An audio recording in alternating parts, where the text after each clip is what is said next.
Hello friends, welcome to Joy of Life. So before we proceed with this episode, what I would like to tell you is that if you have not seen the system design introduction video, wherein we have discussed about the architecture of this mini project that we are building, I would highly recommend you to check the same. I will leave a link to the description as well so that you can click, check the same and then get back onto the video. So previously we have used Kafka and we have created topic and we have consumed messages. Though we have used simple string, but our requirement has changed now. We need both the URL as well as the ID from our URL feeder service application. So if you remember that we were extracting all the details from our HTML file worker and we are storing the URL as well as the ID in our Mongo database. So that makes our requirement change a bit for URL feeder service. Now it need to send two fields. So one is the URL, the other is the ID generated by it. So if you remember, we have been generating the ID over here. So this ID is also required to be stored in our Mongo database so that we can use the same ID in the URL feeder service as well as HTML worker to get both the details, right?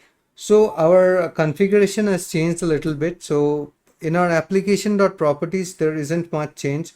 The only change that we have is we have changed the value serializer. Previously it was a string serializer, just like the key serializer. Now it's a JSON serializer because we'll be sending a JSON. So our class URL will be serialized and sent, right? So what we are going to do basically over here in our Kafka services, we have changed this to a URL. That's the only change that we have made over here. So this was our producer, and similarly we have our consumer, which is HTML file worker. Here we have a little more changes. So we have added a trusted package configuration over here. So our model class should be a part of this package.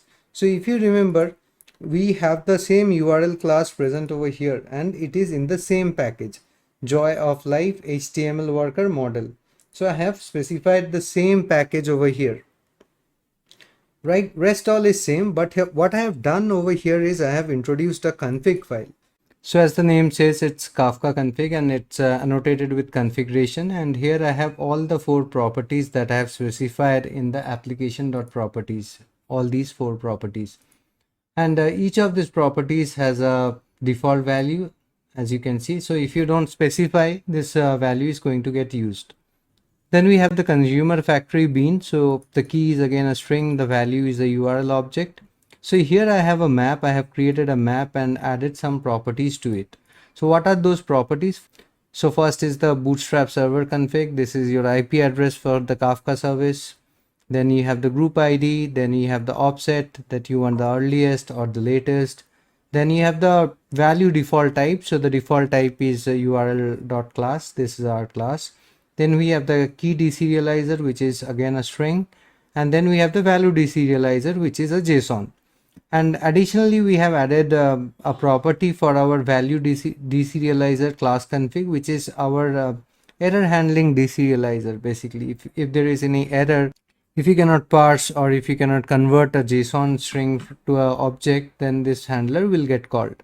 Then since we are creating a consumer factory, so the implementation is a default consumer factory and it takes all these properties as a map, and it takes a couple of deserializers. So this is a consumer, so it will need deserializer. So we have the key deserializer, which is a string deserializer, and we have a value deserializer, which is a JSON deserializer. So here I have done two things. While creating the deserializer, I have given him the class and told not to use the headers. We'll see this in more details, what will happen if we set this to true. We'll see that in a lot more details. And then we have the trusted package, and trusted package is again nothing but our packages that we have mentioned over here. So here I have given the packages as HTML file worker.model. Also all the classes under this package will be added to our trusted package. And what at the end we need is Kafka listener container factory. So we have created a container factory over here. So this container factory will just call the consumer factory, which is nothing but this guy over here, and set it. Additionally, it will also set a error handler, which is a default implementation of seek to current error handler. And then we have our HTML worker. In our worker, what we did is we have changed this to a URL, the message. And from the URL, I am extracting out both the URL and the ID and passing it to the URL processor. So previously we have hard coded it. Now we are setting whatever we have received. So we have the URL and URL ID coming from the message. So what I'm going to do is I am going to show you how it is going to work and what will happen if you don't configure it the correct way. So I have the Kafka up and running over here. I'll show you what are the containers that's running. So we have all this running at the moment. So we have the Zookeeper, Kafka, Mongo, Cassandra, everything running, whatever we need, right? And now what we'll do is we'll go ahead and build our application. We'll build both of our applications. So we have made all the changes that we need. So what we'll do is we'll go inside our Kafka container and we will go to the bash and we'll start a consumer so that we can see our messages. So okay, it is under opt cd kafka cd bin. So all our shell scripts are over here if you remember. So if you want to refer back, you can check the previous episode. I will leave a link to the same in the description section below. And let's go ahead and start our console consumer. So we have started our console consumer over here, and what I'll do is let this be over here, and what we'll quickly do is we'll go ahead and start our application. We'll first build it.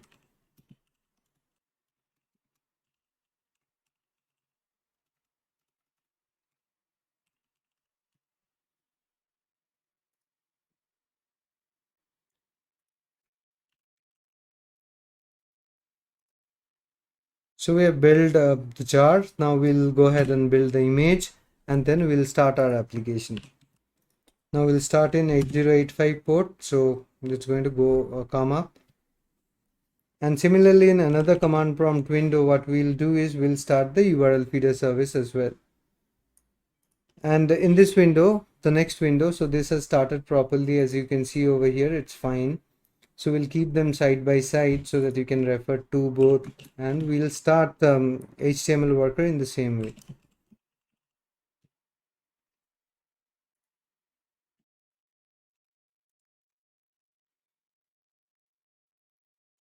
So we're going to start in 8084 port this time. So both our services are running, so I'll just keep them in all the different corners. So this is our console consumer. This is our URL feeder service. This is our HTML worker. And now what we'll quickly do is we'll go to Postman and we'll try to send a request. So the same thing over here. So what I'll do is I'll just change this to say salesforce.com. So you can see that it's received over here and it came over here. So in all the places you will see it. So over here you see that we got the request and it is written to the cluster. Console consumer got the JSON message, as you can see over here. Let me zoom in a little for you. So you can see over here that we have the ID, we have the URL, we have the time process and everything. And similarly over here, if you see that we got all the content when we have stored the content. So this is nothing but the content. So we have received the URL and we have done whatever we needed to do, right? We have extracted and printed the same. So if I run it for another application, you can see it again. So let's try with Geek for Geeks. So you can see it will come here, then it will come here, then he will pick it up and he is doing whatever is required for him to do. So you can see here that we have the page info over here, the page info Geeks for Geeks and the content of it, right? And if you wanted to double check, you can go ahead and check in Mongo as well. So let's go ahead and check in the Mongo.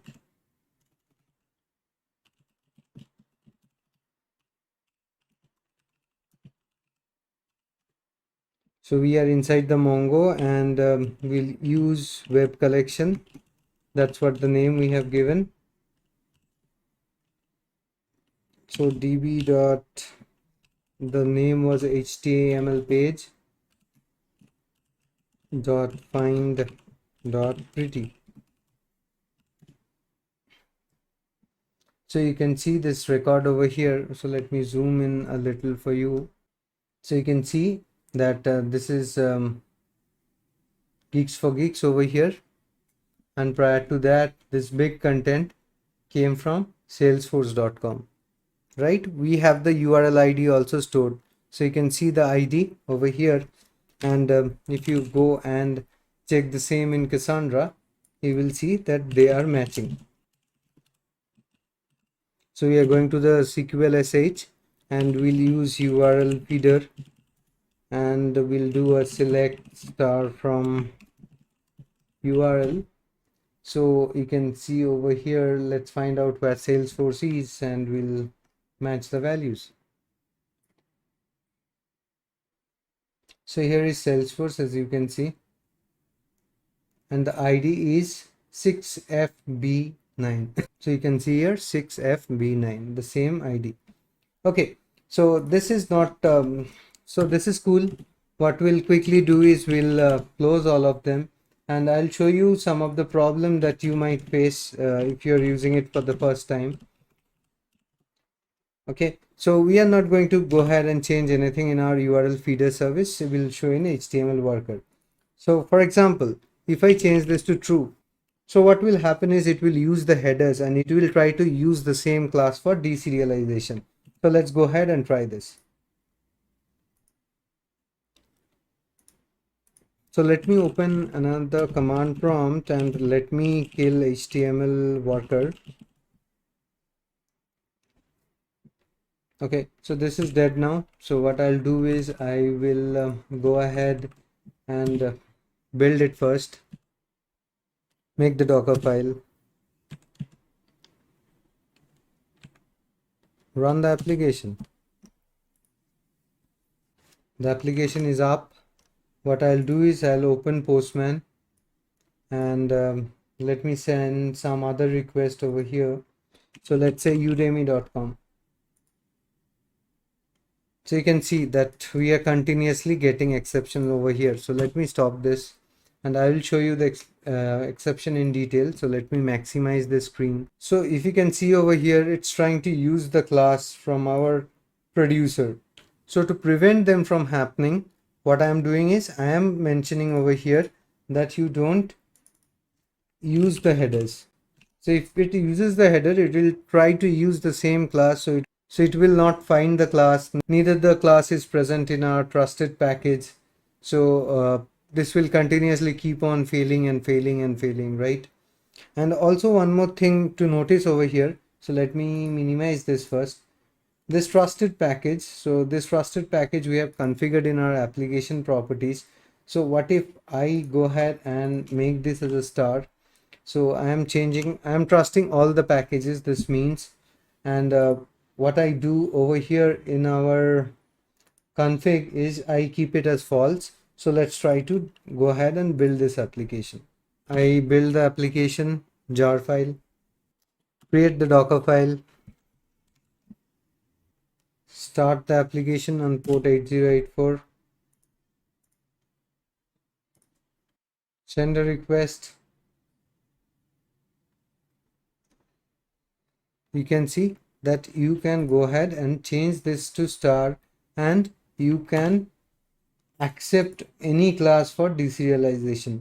Now having said that, what will happen if I go ahead and change this to true now? So let me stop this. Let me go ahead and build this first. Let me create the Docker file. Let me make the application up.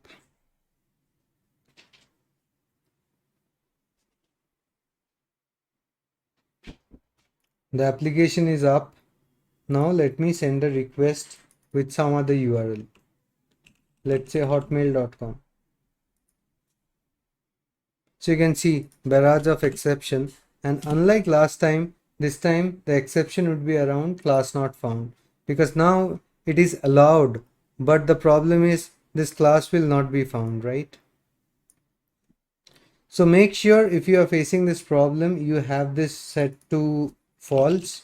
Please check the description to this video. You will find all the links over there. And one more thing that I have missed out. So what I have done is I have just given the dependency for JSON data bind. So please go ahead and add the dependency in your POM file. Once again, you can refer to all these things in the GitHub link below.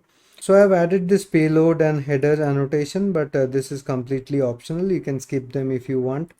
So yeah, that's all from this video. So we have done with both JSON and text, right? And there is another interesting format, that is protobuf, and I will shortly create a video on the same. But before that, what I thought is we'll take this application a step further. We'll see how we can do the service discovery and how we can do the API gateway and get our things eased up even more. So yeah, that's all from this video. Stay tuned, stay subscribed, and stay safe. See you soon again. Bye bye.